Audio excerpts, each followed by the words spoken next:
ಬೆಂಗಳೂರಿನ ಕ್ರಿಸ್ಪ್ ಸಂಸ್ಥೆಯ ವತಿಯಿಂದ ಹಮ್ಮಿಕೊಳ್ಳಲಾದ ರಾಷ್ಟ್ರೀಯ ಅಪ್ಪಂದಿರ ದಿನಾಚರಣೆಯ ನಿಮಿತ್ತ ಚಿಕ್ಕೋಡಿಯ ಪುರುಷ ಸಾಂತ್ವನ ಕೇಂದ್ರದ ಪದಾಧಿಕಾರಿಗಳು, ಪತ್ನಿ ಪೀಡಿತರು ಹಾಗೂ ಅನಾಥ ಮಕ್ಕಳು ಕಾರ್ಯಕ್ರಮದಲ್ಲಿ ಭಾಗಿಯಾಗಿದ್ದರು. ಬೆಂಗಳೂರಿನ ಕ್ರಿಸ್ಪ್ ಸಂಸ್ಥೆಯ ವತಿಯಿಂದ ಹಮ್ಮಿಕೊಳ್ಳಲಾದ ರಾಷ್ಟ್ರೀಯ ಅಪ್ಪಂದಿರ ದಿನಾಚರಣೆಯ ಕಾರ್ಯಕ್ರಮದಲ್ಲಿ ಚಿಕ್ಕೋಡಿಯ ನವೋದಯ ಸೇವಾ ಸಂಘದ ಪುರುಷ ಸಾಂತ್ವನ ಕೇಂದ್ರದ ಪದಾಧಿಕಾರಿಗಳು ಹಾಗೂ ಪತ್ನಿ ಪೀಡಿತರು ಮತ್ತು ಅನಾಥ ಮಕ್ಕಳು ಕಾರ್ಯಕ್ರಮದಲ್ಲಿ ಭಾಗವಹಿಸಿದ್ದರು. ಕ್ರಿಸ್ಪ್ ಸಂಸ್ಥೆಯ ಅಧ್ಯಕ್ಷರಾದ ಕುಮಾರ್ ಜಹಗೀರ್ದಾರ್ ಅವರ ಅಧ್ಯಕ್ಷತೆಯಲ್ಲಿ ಏರ್ಪಡಿಸಲಾದ ಕಾರ್ಯಕ್ರಮದಲ್ಲಿ ಚಿಕ್ಕೋಡಿಯ ಪುರುಷ ಸಾಂತ್ವನ ಕೇಂದ್ರದ ಅಧ್ಯಕ್ಷರಾದ ಶಶಿಧರ್ ಕೋಪರ್ಡೆ ಭಾಗವಹಿಸಿದ್ದರು.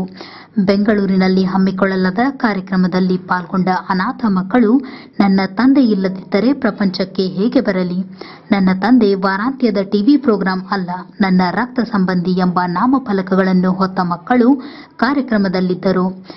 ಕ್ರಿಸ್ಪ್ ಸಂಸ್ಥೆಯು ಸತತ 8 ವರ್ಷಗಳಿಂದ ಈ ನಿಟ್ಟಿನಲ್ಲಿ ಕಾರ್ಯತತ್ಪರವಾಗಿದ್ದು 9,000 ಸದಸ್ಯರುಗಳನ್ನು ಹೊಂದಿದೆ.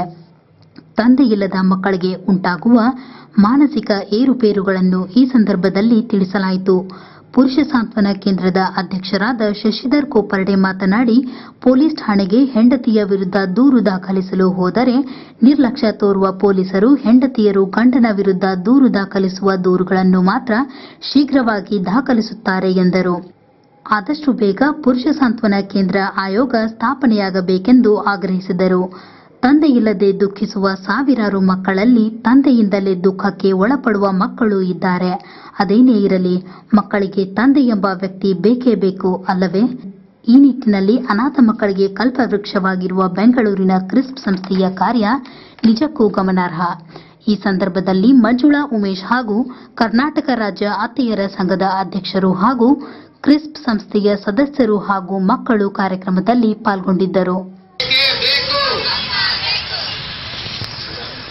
ಇವತ್ತು ನಾವು ಪೊಲೀಸ್ ಸ್ಟೇಷನ್ಗೆ ಹೋದಾಗ ನನ್ನ ಹೆಂಡತಿ ತೊಂದರೆ ಕೊಡ್ತಾ ಇದ್ದಾಳೆ, ಕಿರುಕುಳ ಕೊಡ್ತಾ ಇದ್ದಾಳೆ, ಬ್ಲ್ಯಾಕ್ ಮೇಲಿಂಗ್ ಮಾಡ್ತಾ ಇದ್ದಾಳೆ, 10 ಲಕ್ಷ ಕೊಡು 20 ಲಕ್ಷ ಕೊಡು, ಇಲ್ಲ ನಿನ್ನ ಮೇಲೆ 498 ಕೇಸ್ ರಿಜಿಸ್ಟರ್ ಮಾಡ್ತೀನಿ ಅಂತ ಅಂದಾಗ ನಾವು ಪೊಲೀಸ್ ಸ್ಟೇಷನ್ಗೆ ಹೆಂಡತಿ ವಿರುದ್ಧ ಕಂಪ್ಲೇಂಟ್ ಕೊಡ್ಲಿಕ್ಕೆ ಹೋದಾಗ ಪೊಲೀಸರು ಯಾವುದೇ ರೀತಿಯ ಕಂಪ್ಲೇಂಟ್ ಅನ್ನ ತೆಗೆದುಕೊಳ್ಳದೆ, ಯಾವುದೇ ರೀತಿಯ ಸಹಕಾರ ಕೊಡದೆ, ಏನೇ ನಿನಗೆ ಹೆಂಡತಿನ ಸಂಭಾಳಿಸಕ್ ಆಗೋದಿಲ್ವಾ ಅಂತಾರೆ ಪೊಲೀಸರು.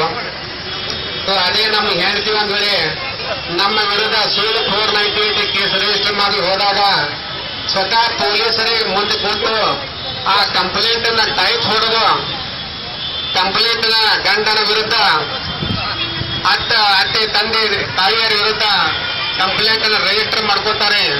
ಈ ಪದ್ಧತಿ ಚೇಂಜ್ ಆಗಬೇಕು. ಇದರಿಂದ ಬಹಳಷ್ಟು ಕುಟುಂಬಗಳು ಬೀದಿ ಬರ್ತಾ ಇವೆ, ಸಮಸ್ಯೆಗಳಿಂದ ತೊಂದರೆ ಅನುಭವಿಸ್ತಾ ಇವೆ. ಇವತ್ತು ನಮ್ಮ ಪ್ರಧಾನಮಂತ್ರಿಯವರು ಹೇಳ್ತಾರೆ 2022 तक हिंदुस्तान सुपर पावर बनेगा. प्रधानमंत्री जी, हम आपसे कहना चाहते हैं, इस देश में विवाहित पुरुष, उसमें डॉक्टर्स, इंजीनियर्स, देश की सीमाओं का रक्षा करने वाला सैनिक अपनी बीवी और सास ससुर की तकलीफ से आत्महत्या करता रहेगा तो ये देश सुपर पावर कैसे बनेगा?